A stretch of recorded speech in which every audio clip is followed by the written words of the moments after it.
femme sur 2 a été victime à un moment de sa vie d'une agression ou d'un harcèlement sexuel. Ce chiffre, il est terrible. C'est ça qu'on doit combattre. Ce qu'on veut, c'est juste en travaillant avec nos associations sur des choses très concrètes, secouer les choses. Ça passe par exemple par des cours de self-défense qu'on fait pour nos lycéens. Ça passe par des actions de sensibilisation. Ça passe par le travail avec le club Asvel féminin pour travailler ensemble sur des formations pour les femmes pour qu'elles assument de dire moi je suis capitaine de ma vie, je décide. Ça passe aussi par des lieux. Quand on décide de quitter un mari, un conjoint qui vous tape, il faut un lieu où on se reconstruit. Des lieux comme ça, on n'en a pas suffisamment. Et donc la région va investir près de 5 millions d'euros pour construire 300 logements supplémentaires dans la région où des femmes peuvent juste se protéger.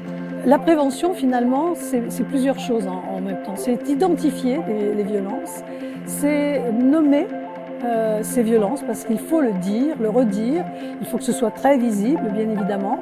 Et je terminerai par un autre verbe, c'est éduquer. Et je pense qu'au niveau de la jeunesse, il faut commencer très tôt. Il faut que ce soit véritablement intégré dans un enseignement qui mette en avant la culture de l'égalité. Parce que c'est bien ça qui permettra véritablement de faire diminuer la violence. Ce que je leur apprends, c'est surtout qu'elles comprennent que c'est important qu'elles prennent soin d'elles. Prendre soin d'elles, c'est déjà s'aimer. Je leur apprends à ne pas ressembler aux victimes, c'est-à-dire déjà dans leur langage corporel, dans la façon de marcher, dans la façon aussi d'être conscient ou pas de leur environnement. J'ai un concept qui s'appelle les 5 A. Le premier A, c'est adapter son niveau de vigilance. Le second A, c'est alerter.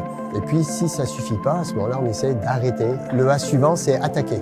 Et le dernier, abandonner, en fait, ça veut dire quitter les lieux et de se rendre tout de suite dans un poste de police ou de gendarmerie. Nous allons intervenir, a posteriori des professionnels qui vont repérer et soigner, traiter. Mais une fois qu'elles sont repérées, accompagnées pour pouvoir rebondir déjà psychologiquement et médicalement, voire aussi, nous, on leur dit venez chez nous.